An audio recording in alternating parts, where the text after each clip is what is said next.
Okay, chemistry time. The lights are going to turn on. They're taking their time, but they are going to turn on. We're talking today about quantum mechanics.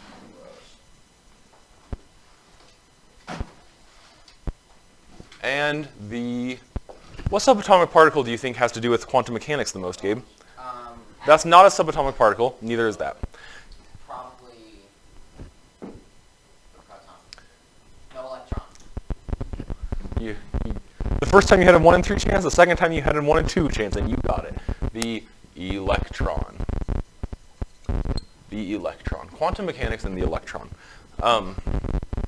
Yeah, you probably are aware of the fact that quantum mechanics is almost like a byword in science for a hard science to do. You know, like it's almost like, for instance, some people, when they're trying to tell me how smart they think they are, will just come in and start saying the word quantum mechanics on repeat, or they'll say things like, I'm interested to learn about quantum mechanics. But it's actually not terrifically complicated, I wouldn't say. The quantum mechanical model of the atom is effectively, I mean, maybe very simply, but not inaccurately summed up as electrons are excitations. I can't be talking about quantum mechanics because I can't even spell the word excitations in the electromagnetic What's that third word say? Field. This isn't cursive. I don't like when you do that. Yeah, what's the third Electrons are, I'm going to rewrite this word, excitations.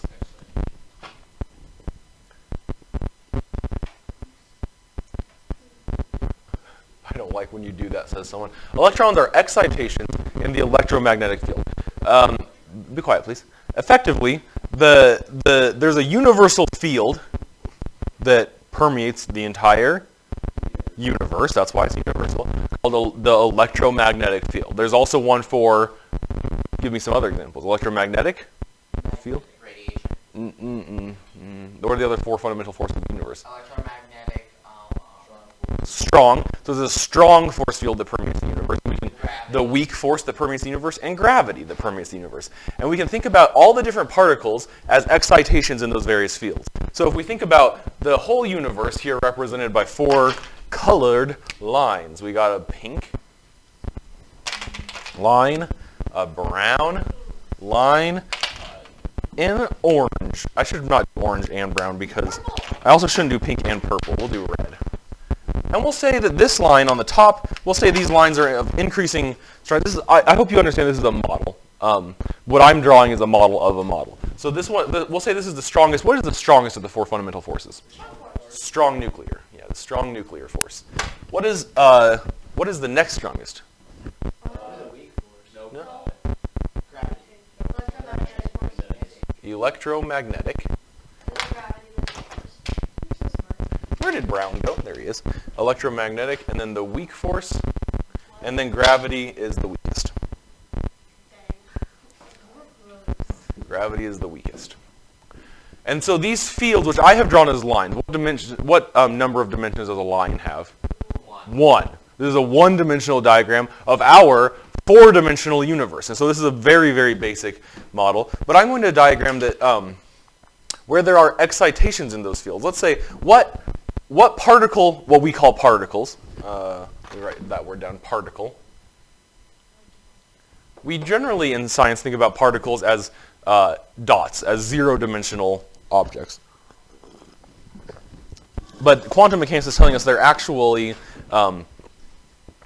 excitations, they're ripples in these fields that permeate the whole universe. And so try to imagine this as this is the actual universe, but instead of 1-dimensional lines, it's actually, you can think about it as a 2-dimensional plane with 3rd-dimension ripples out of it, or you can think about it as a 3-dimensional plane, a 3-dimensional cube perhaps, with a 4th-dimensional excitation or a 4th-dimensional ripple, although that's kind of stretching our human understanding. So what we normally think of as particles in the classic model of physics, would interact with the strong force, the electromagnetic force, and gravity?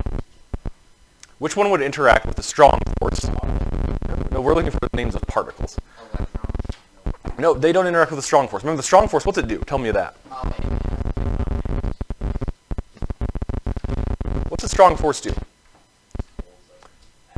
Yeah, it holds the nucleus of an atom together. It holds protons and or neutrons together in a nucleus. So which of the particles that we normally think of, the subatomic particles, the three basic subatomic particles, would interact with the strong force, the electromagnetic force, and gravity? What does it mean for something to interact with gravity? What things interact with the gravitational force field?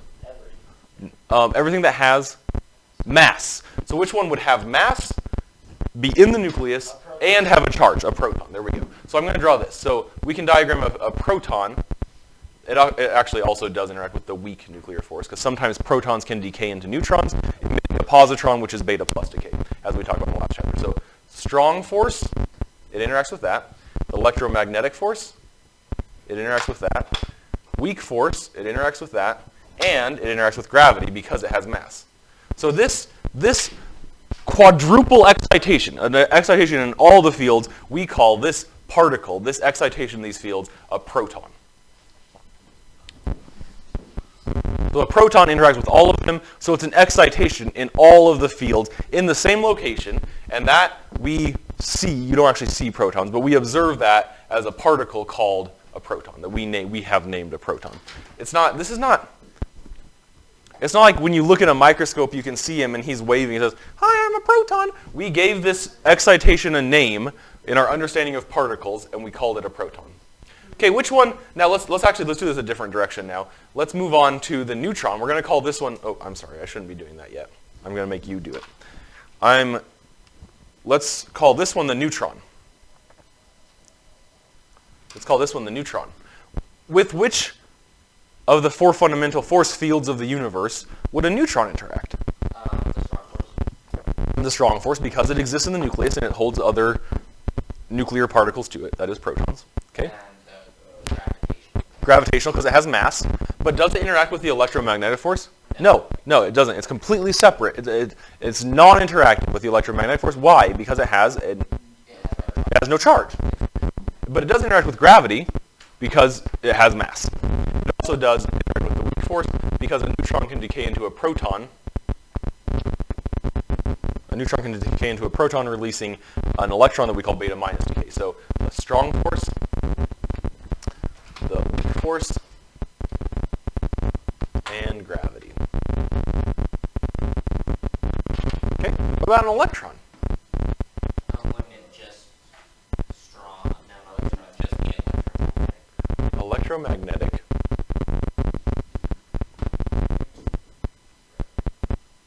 And barely gravity. It's a very weak excitation in the gravitational field force. And it does not interact with the weak force. So just electromagnetic and weak? We could even, what about this?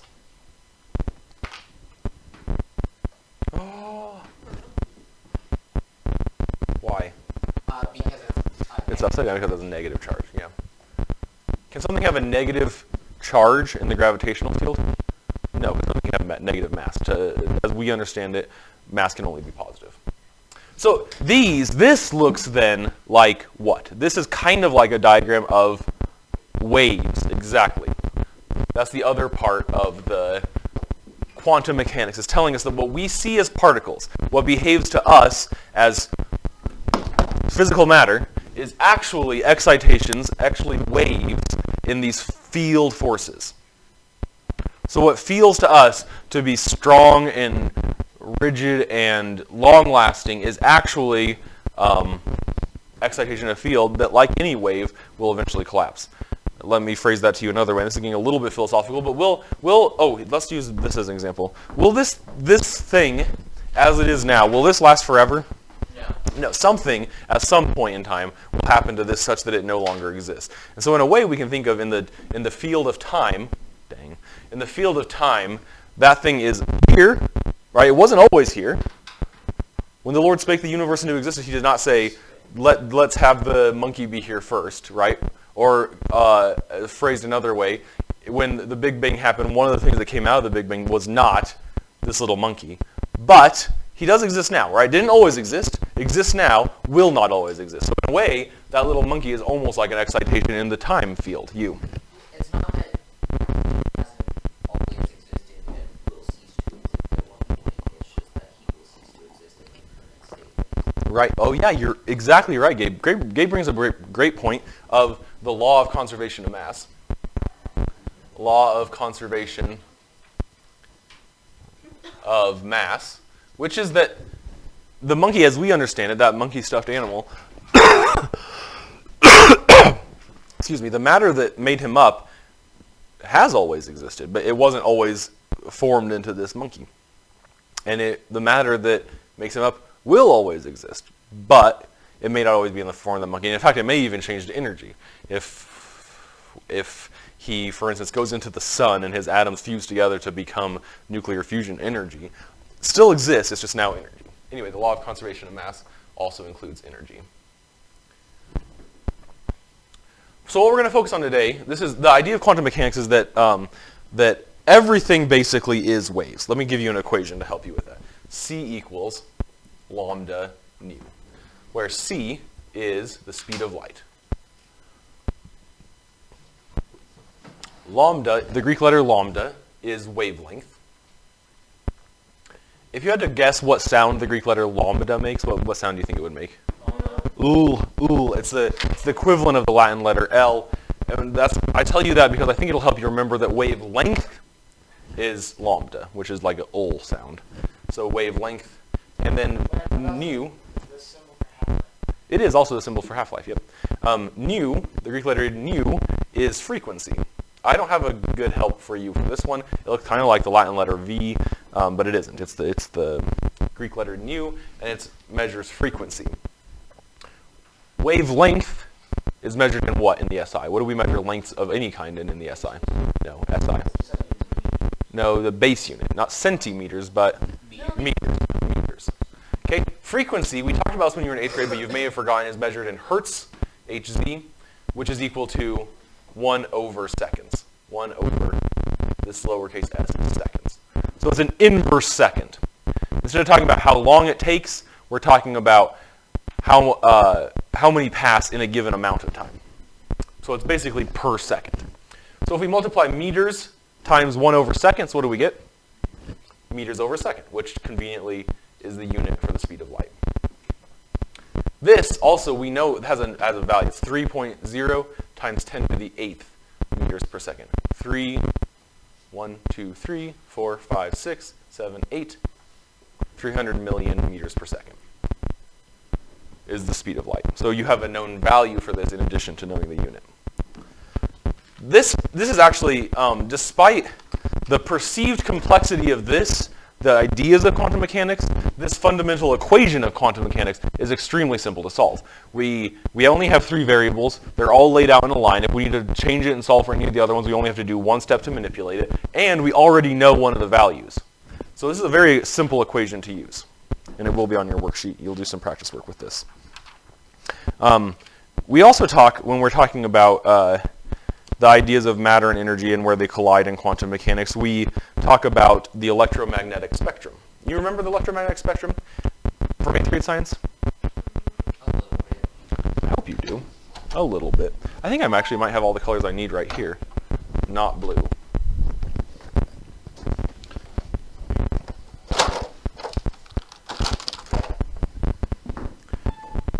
Check this out. I hope you will remember this.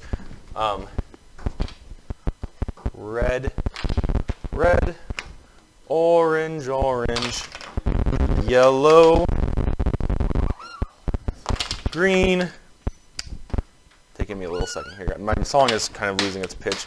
Blue. Oh, let's make the blue look better. Blue, purple.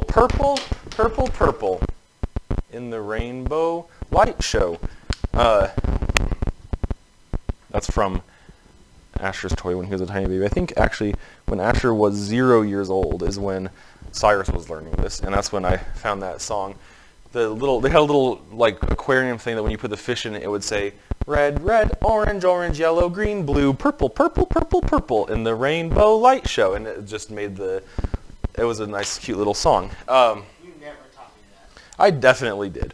I have never stopped saying that since that time. But what does this represent? This is, it's the rainbow light show. But what does this represent in the electromagnetic spectrum? No. Oh my god.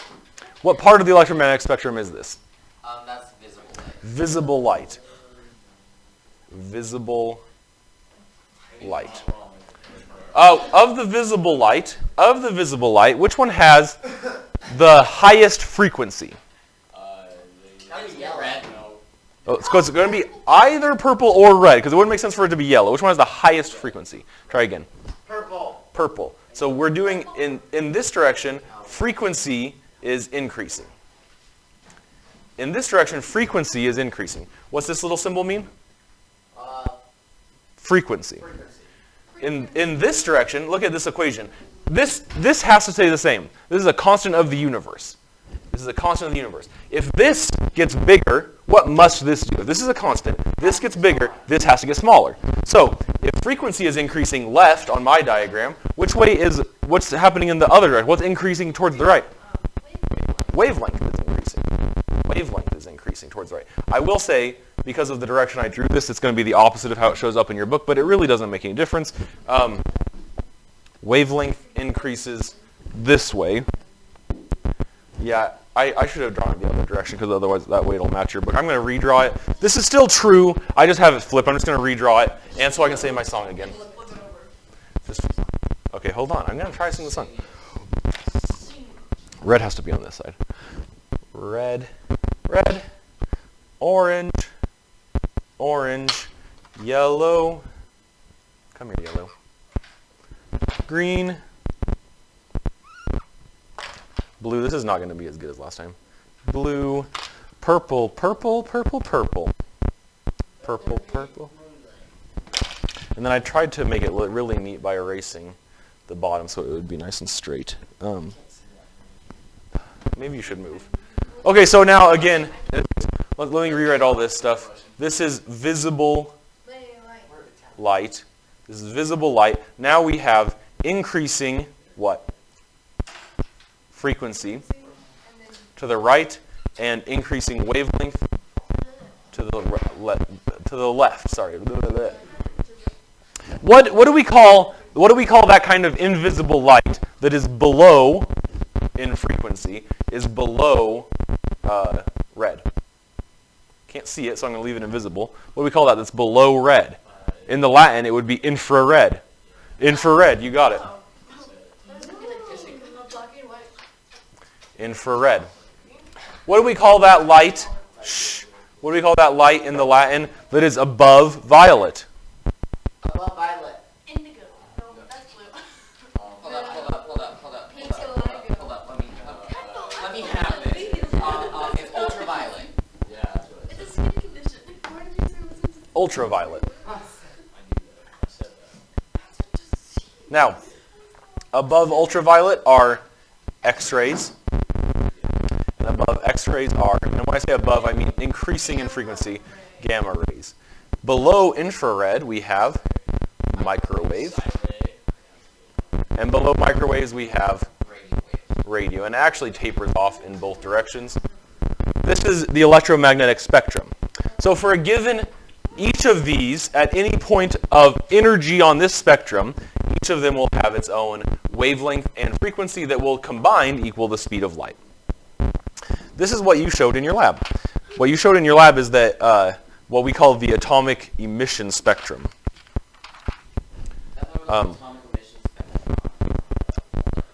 There's something, a spectroscopy, which is when we analyze the atomic emission. But each element has its own. We call it. Listen here. Look here. It has its own atomic emission spectrum.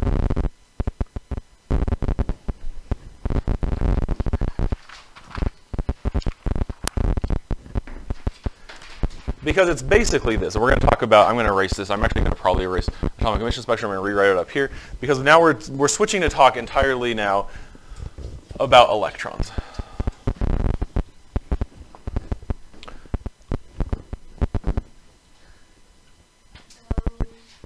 Electrons. Electrons are excitations in what force field of the universe? electromagnetic, and a tiny, tiny, tiny little bit they do interact with gravity because they have a tiny bit of mass, but that's not normally important at that scale. So electrons exist how? Where are they? In the electron cloud, which is around the, so here's the nucleus with a generally positive charge. There's this area around the nucleus where electrons can exist. And what they do, they don't orbit in circles like planets around the sun. They pop in and out of existence. They excite in various parts of the force field depending on where the electromagnetic force is concentrated in that field around the electron, or around the atom. But they do have energy levels. And the energy levels we normally visualize as concentric circles around the nucleus. That's a visualization, but that's not how they actually are. It's not like this electron that is in the first energy level gets energy and hops up into the orbit of Mercury or whatever. That's not how it actually is, although it does help us to look at it that way. What really happens is when the electron gets more energy, its wavelength gets faster, and so it's now inhabiting a different wavelength around the electron, or around the atom, which it manifests as different shapes of electron cloud. It's all a little bit complicated, but that's part of the quantum mechanical thing. But basically, when an electron gains energy, it gets, we say, excited. Goes up an energy level. And these energy levels are quantized, which means that it can be either at energy level 1 or 2, but there's no such thing as energy level 1.5. They are quantized. 1, 2, 3, 4. The electron can be at energy level 1, or it can be at 2, but it can't be at 1.5. It can be either on step 1 of the stairs or step 2, but there's no such thing as step 1.5. They are quantized. That's where we get the phrase quantum mechanics. Quantized means it has individual pieces and not a sliding scale between them. They're integers. They must be integers. So in your lab, when you gave energy, how did you give energy to some atoms? How did you do that? You put them on fire, right? You put them in a fire, which gave them energy. What they did is the electrons in that atom went up in energy, and then when they went back down, when an electron gains energy, it gets excited. When it loses that excitement, it releases light of a specific frequency. So it absorbs energy only from a certain frequency, which the fire happened to contain. Now, is the fire only that frequency? No, the fire contains many frequencies of electromagnetic radiation. But your atom only absorbed energy from that particular part of the spectrum, and then it gets excited, moves up to energy level 2, and then after a while it gets de-excited and moves back to energy level 1, and it emits that energy of a certain frequency, nu. And for instance, if that energy were kind of between orange and yellow, that would mean a specific thing. That would mean a specific element. If it was between purple and ultraviolet, that would mean a specific thing. If it were right on yellow, that would mean a specific thing. And those are all the different things you saw in your lab. Which one emitted very, very red light?